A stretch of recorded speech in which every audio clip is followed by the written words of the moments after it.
In Monster Hunter World, there are many aspects to consider when taking on a hunt. The target, your weapon, these are all important, but hunters who want optimal performance need to consider the build they use via the armor they wear. I'm Darcblade, and these are the builds that I use for the dual blades. The skills that you can gain from armor and even some weapons can help shape your hunter into specialized hunting machines. With the dual blades, a lot of the builds will be DPS focused, as the weapons do specialize in dealing damage thanks to the sheer number of slashes they can dish out in the short amount of time.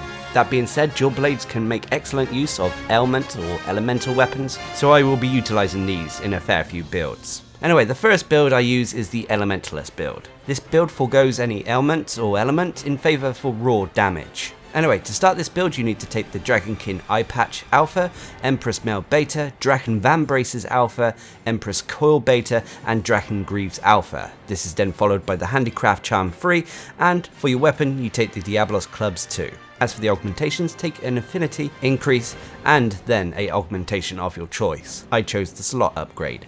As for your jewels and decorations, there are 3 mandatory ones for this build to work. First is the Handicraft jewel. This will take your Handicraft up to level 4, enabling the Diablos Clubs to get white sharpness. If you don't have a Handicraft jewel, then you'll need to get that 4th level of Handicraft via other means. The next mandatory jewel is the Sharp jewel. This enables you to have protective polish, enabling this build to keep that white sharpness for a little bit longer. And then finally, the last mandatory jewel is the Elementless jewel, which increases the overall raw attack of the Diablos Clubs. Apart from that, all of the other jewels are focused on increasing the effectiveness of your affinity with this build. Anyway, if you've done what I've done here, then you should be walking away with a build with 100 health, 150 stamina, thanks to the Lunostra's favourite stamina cap up set bonus, 392 attack, white sharpness, 25% affinity, a defense bonus of plus 15 with strong defense, especially when it comes to thunder, but you will be weak against ice attacks. All of this should give you the skills Critical Eye level 5, Attack Boost level 4, Handicraft level 4, Critical Boost level 3, Weakness Exploit level 3, Peak Performance level 2, Tool Specialist level 2, Affinity Sliding level 1, Protective Polish level 1, Non-Elemental Boost level 1, Stamina Cap up, thanks to the Lunostra set, and Soul of the Dragon, Elemental Airborne. However, this is really wasted on this build. Now, like I said, this is a build that focuses on pure raw damage coupled with strong affinity. Maintaining that white sharpness for as long as possible will help this build achieve its maximum DPS potential, so always keep that in mind. When it comes to the attack boost, I always go up to level 4 on these builds, enabling me to have that 5% affinity on top of the actual attack value it provides to the build. Critical Eye and Attack jewels are no-brainers for this build, as they will increase your DPS. Weakness Exploit will increase your affinity when attacking weak points on a monster, so always strive to attack the weak points. And finally, the Slider jewel. Some of you may be questioning why I put this in. Well, the dual blades are one of the few weapons who can really benefit from sliding attacks. When in Demon mode or Archdemon mode, when on a slope, should you press Circle or B, depending on what system you're on, you'll start to slide down the slope, potentially performing a heavenly blade dance. This is quite a strong hitting move for the dual blades, and as it involves a slide, means that you can get a nice hefty chunk of affinity from this simple duel. Now, as for alternatives, well, technically there may be a stronger weapon you can use, the Turoth Dagger's Horns, but unfortunately getting these are down to RNG, as Kulve Turoth doesn't exactly let you select what weapons you get from her. Anyway, let's move on to the next build, which is the Fire and Ice build. Fire and Ice are a unique set of weapons for the dual blades. It's a weapon that contains not only an element, but an ailment.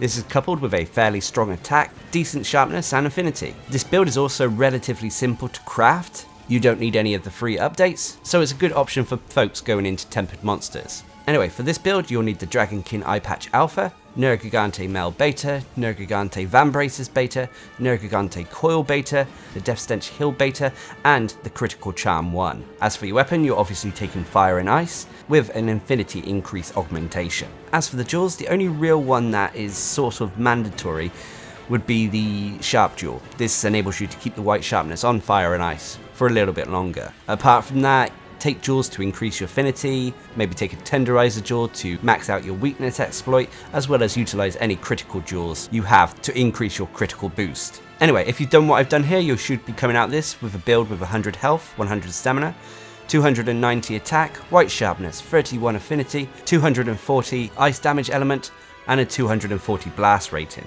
You also have an okay defense, although you are fairly weak to Thunder and Dragon. All of this should give you the following skills. You'll have an attack boost level 4, critical boost level 3, weakness exploit level 3, critical eye level 2, handicraft level 2, agitator level 2, stamina surge level 2, and protective polish level 2. You'll also receive the set bonus, hasten recovery, from the Nergigante set. This enables you to recover health when attacking a foe. This will add slightly to the survivability of this build. I should mention that with Stamina Surge, dual blades actually do benefit from this ability, as it enables you to recover your stamina more quickly after your stamina has been depleted thanks to Demon Mode. Again, this is a DPS focused build, but as I said, it is an easy build to achieve and doesn't require too much farming. Okay, you will be farming Nergigante a fair bit, but nonetheless, compared to some of the builds I demonstrate, this one is an easy one to achieve. Also remember that some duels aren't exactly mandatory, so you can switch them out to whatever you desire. But anyway, let's move on to the next build, and one of my personal favourites, the Affinity build. This is a build that focuses on trying to max out as much affinity as possible, whilst at the same time increasing the damage of your critical attacks. Anyway, for this build, you're going to need the Dragonkin Eye Patch Alpha, Draken Mail Alpha, Draken Vambraces Alpha, Draken Coil Alpha, Draken Greaves Alpha, the Marathon Charm 2, and for your weapon you'll be using Sin. This is then topped off with a affinity increase augmentation. Also, because this build has such high affinity, you don't really need to use the affinity booster. Now, as for the jewels and decorations, you don't get many sockets to play with. Okay, you do get a lot of sockets that are fairly large. There isn't room for a lot of jewels. Regardless, the jewels that I use are the Elementless jewel to increase the overall damage of Sin, as the actual element is hidden, thus it counts as an Elementless weapon. Anyway, everything else is focused on increasing and topping off affinity potentials. Lastly, there was room for a Sprinter jewel, which allowed me to top off Marathon Runner. All of this gives you a build with 100 health and stamina, 284 attack, white sharpness, 60% affinity, and defenses that are especially strong against Dragon and Thunder, but on the weaker side against fire, water and ice. This should give you the following skill set: critical eye level 6, attack boost level 4, critical boost level 3, weakness exploit level 3, marathon runner level 3, power prolonger level 1, affinity sliding level 1, non-elemental boost level 1, and the elemental airborne and master's touch set bonus for the soul of the dragon set, which is the dragon armor set. Whilst the elemental airborne isn't really needed, master's touch prevents sharpness loss on our weapon when landing critical hits. Now, Marathon Runner comes in handy for dual blade builds, as it reduces the depletion rate of your stamina whilst in demon mode, and whilst Power Prolonger is on the build and comes in useful for when you're in Archdemon mode, as it keeps you in that mode for a tiny bit longer, it's just a byproduct of the actual armor we are wearing. All the other skills are intended to increase our affinity and the damage we can do through our critical attacks. Now, there aren't many alternatives for this build.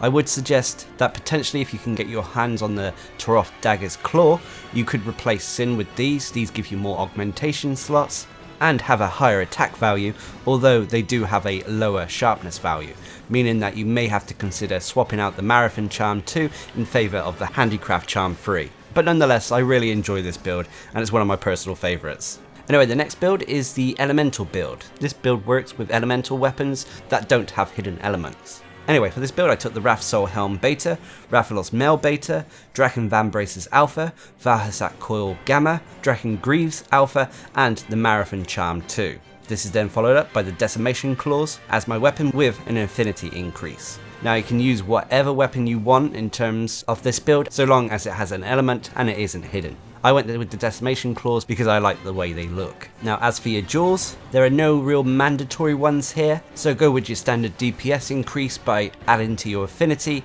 attack, and your elemental value. Now, if you followed what I've done here on this build, you should be running with a build that has 100 health and stamina, 332 attack, blue sharpness, 40% affinity, 160 dragon rating with a high Eldersil rating, and a fairly okay defense with a strong resistance to thunder, but is fairly weak to ice. This should give you the following skill sets: critical eye level 6, attack boost level 4, critical boost level 3, weakness exploit level 3, marathon runner level 3, recovery speed level 2, dragon attack level 2, affinity sliding, the critical element set bonus from the Rathalos Mastery, and the elemental airborne set bonus from the Soul of the Dragon. Both these set bonus really help this build. Rathalos Mastery critical element is pretty much essential on any build that wants to utilize elements, and the Soul of the Dragon elemental airborne helps the dual blades when it comes to their heavenly blade dance. Now, out of these skills, recovery speed is the only one that's really not that essential. Now, the unique thing about this build is you can pretty much swap out the decimation clause for whatever element you want. Afterwards, when it comes to your jewels, just swap out any of the dragon jewels in favor of the element that you're using. The only thing you may need to consider is dropping the Marathon charm in favor of the Handicraft charm free, especially if the elemental weapons that you are using can potentially get to white sharpness. However, with the decimation clause, you don't really have to worry about Handicraft whatsoever. Anyway, let's move on to the next build, which is the free element elemental build. This build is very similar to the build we've just shown off. However, it utilizes the free element skill bonus in order to unlock the potential of weapons that have a hidden element. A lot of the Korv Taroth weapons, for example, have very high elemental values, and this build aims to bring out that hidden element and capitalize on those high ratings. Anyway, for this build you're going to need the Rathsoul Helm Beta, Rathsoul Mail Beta, Draken Vambraces Alpha, Nergigante Coil Beta, and the Kirin Leg Guards Beta. This is then followed up by the Handicraft Charm Free. And for your weapons, for this build I will be using the Taroth Daggers Water. So this build is going to be water element based. I then use an affinity augmentation on the weapon. As for the decorations, again, as the dual blades are a very damage focused weapon, I went with increasing the affinity and the effectiveness of the affinity for this build. You can, if you want, swap out some of the single expert jewels in favor for increasing whatever element you're using. So for this case it would be stream jewels, but this is down to personal preference. Anyway, if you've done what I've done here, you should be walking away with a build that has 100 health and stamina, 304 attack, white sharpness, 35% affinity, a 270 water rating, and a decent defense that has a high resistance to thunder but is weak to ice. You should also be walking away with the following skills. You'll have Critical Eye level 5, Attack Boost level 4, Free Element level 3, Critical Boost level 3, Weakness Exploit level 3, and Handicraft level 3. You'll also have the Critical Element from the Rathalos Mastery, which enables your elemental attacks to deal more damage on critical hits. As I said at the start, dual blades do benefit from elemental builds. This is because weapons like the dual blades that attack fast allow them to potentially deal out more elemental damage overall. Anyway, let's move on to the next build, which is the defensive build as I call it. This build is a balance between survivability and DPS at the same time. Anyway, for this build you're going to need the Empress Crown Beta, Nergigante Mail Beta, Nergigante Vambraces Beta, Nergigante Coil Beta, Empress Greaves Beta, and the Demolition Charm 3. And for your weapon you'll be using the Empress Daggers Sticks with an Infinity Increase augmentation. As for the jewels, now you have lots of options here. What I've gone for is again increasing the affinity potential by adding critical, tenderizer, and attack jewels. I've then followed it up with a slider jewel and a challenger jewel, although this is purely optional. Now if you've done what I've done here, then you should have a build that has 130 health, 100 stamina, although technically it is actually 150 thanks to the Lunastra set bonus. You'll have 290 attack, white sharpness, 25% affinity, 150 blast rating, and an okay defense, although you will be weak against dragon. All of this should give you the following skills: attack boost level 4, blast attack level 3, critical boost level 3, weakness exploit level 3, agitator level 3, health boost level 2, stamina surge level 2, evade extender level 2, affinity slide in, razor sharp and spare shot, as well as haste and recovery from the Nergigante's hunger set bonus, and the stamina cap up from the Lunastra favor set bonus. So as you can see, this build is a little bit of a mixed bag. It does have a lot of damage potential thanks to its high affinity. This build, whilst it does have fairly low base affinity for dual blades, is actually quite high. You have the weakness exploit that basically means you'll be adding an extra 50% affinity on weak points. You have the potential for affinity sliding to be activated, adding more affinity. And you have agitator, which means when a monster goes into an enraged state, you'll get another chunk of affinity as well as an increase in your attack. Unfortunately though, this build is reliant on some endgame material, namely the Lunastra stuff, so I don't have any real alternatives for you. One you may want to consider though is you could drop the demolition charm if you really wanted in favour of any aspect you may miss, like critical boost, attack or weakness exploit. But anyway, let's move on to the next build, which is the free element ailment build. This build is very similar to the free element elemental build, but utilises ailment weapons instead. A lot of the Korvtorov weapons also have hidden ailments, and ailments on dual blades actually can be quite potent. This build aims to be a crowd controlling build, combined with damage and survivability. Anyway, for this build, I take the following: the Korvtorov Fury Beta, Empress Mel Beta, Korvtorov's Rage Beta, Korvtorov's Malice Beta, and the Empress Greaves Beta. This is then followed up by the Attack Charm 3 and the Turov Dagger's Lurk. This has an infinity increase augmentation and then an augmentation of your choice. Unfortunately in this video I was lacking stream stones. Anyway, this build aims to be a paralysis build, hence the Turov Dagger's Lurk, which are the Korvtorov versions of the Great Gyros daggers. Anyway, as for jewels and decorations, make sure you take some paralysis gems, and then after that it's down to personal preference. Like I said, I still wanted this build to deal damage, so I added jewels to enhance my affinity and attack.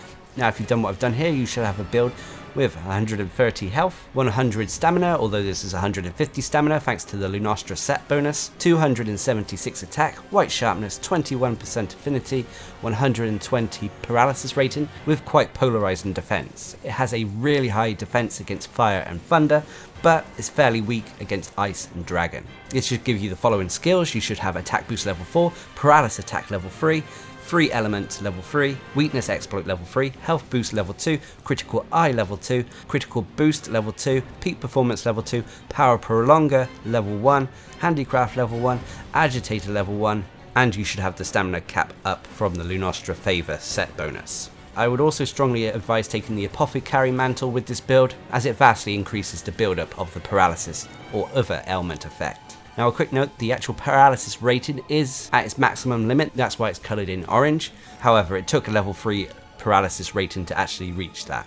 Now whilst this build may not be as high in terms of damage as some of the other builds I've shown off, it does have a few survivability options thanks to the health increase. But the main aspect of this build is crowd controlling your enemy. During a fight you're able to paralyze a monster quite a few times unless they have high resistance to it. This enables you and your teammates to freely attack a monster for brief periods. Now if you're looking for alternatives, again unfortunately this build does require quite a few of the updates and some heavy farming. But when it comes to the weapons, you can just replace the paralysis dagger with whatever ailment you wish, whether it be poison, sleep or blast. Just pick what you want and replace the paralysis jewels with blast, sleep or poison jewels instead. But anyway, let's move on to talk about our final build, which is the budget build. In all of these videos, I intend to do a build that is achievable for anyone who has at least reached the end of the story, maybe reached endgame before going into tempered monsters. Now this budget build for the dual blades focuses on the blast element, but the actual gear used in this is fairly simple to craft. Anyway, for this one, I start off with the Zora Headgear Beta, Zora Hide Beta, the Kaiser Vambraces Beta, Zora Spine Beta, and the Death Stench Hill Beta. This is then followed up by the Attack Charm 3 and the Basil Hawk Rook Slayer Dual Blades. Again, I would also strongly advise taking the Apothecary Mantle for this build and the Affinity Booster. As for your jewels, take an extra attack jewel to bring your attack boost to level 4, as well as a blast jewel to max out blast attack. Afterwards, focus on taking Tenderizer jewels, Expert jewels, and if you should have it, a critical jewel, although critical jewels aren't easy to come by. If you're lacking any of these jewels, maybe consider taking Vitality jewels to help with your survivability. Anyway, if you've done what I've done here, this should give you a build with 100 health and stamina, 318 attack, white sharpness, 11% affinity, 190 blast rating, with a defense that is exceedingly high against fire, but is fairly weak against water and dragon. This should also give you the skills Attack Boost level 4, Blast Attack level 3, Weakness Exploit level 3, Handicraft level 3, Critical Eye level 2, Critical Boost level 1, and Fortify level 1. This also gives you the Zora Magdaros Mastery, increasing the damage of your ailments when landing critical hits. Now this build has some amazing burst damage potential if you're able to trap a monster whilst the Apothecary Mantle is on and your Affinity Booster is active. it means that for that brief period, you will be dealing some of the highest burst damage in the game, so long as the monster doesn't have a strong resistance to the blast element. Now of course, if you're looking for alternatives, you could drop the Basilhawk Rook Slayer in favour for any other weapon that has elements on them, so poison, sleep, paralysis. And if you do that, remember to replace the blast jewels with whatever element you are using. Whilst other elements won't be as effective with this build, it is still an alternative for if you're just getting into endgame. So there we have it, those are the builds that I like to use for the dual blades. Of course, Monster Hunter World is always being updated with new monsters, which come with new gears, which can potentially cause these builds to change and evolve, becoming even stronger. So if any major updates happen to any of these builds, I will release an updated video. Also remember that any task in Monster Hunter can be taken on with any weapon and gear set, so you don't have to use these sets that I've used in this video. These are just the sets that I personally like to use. Anyway, I hope you found this video helpful or informative, and until next time, I've been Darcblade, bringing you the builds I use for the dual blades in Monster Hunter World. Hope you enjoyed the video, thanks for watching, subscribe and like for more.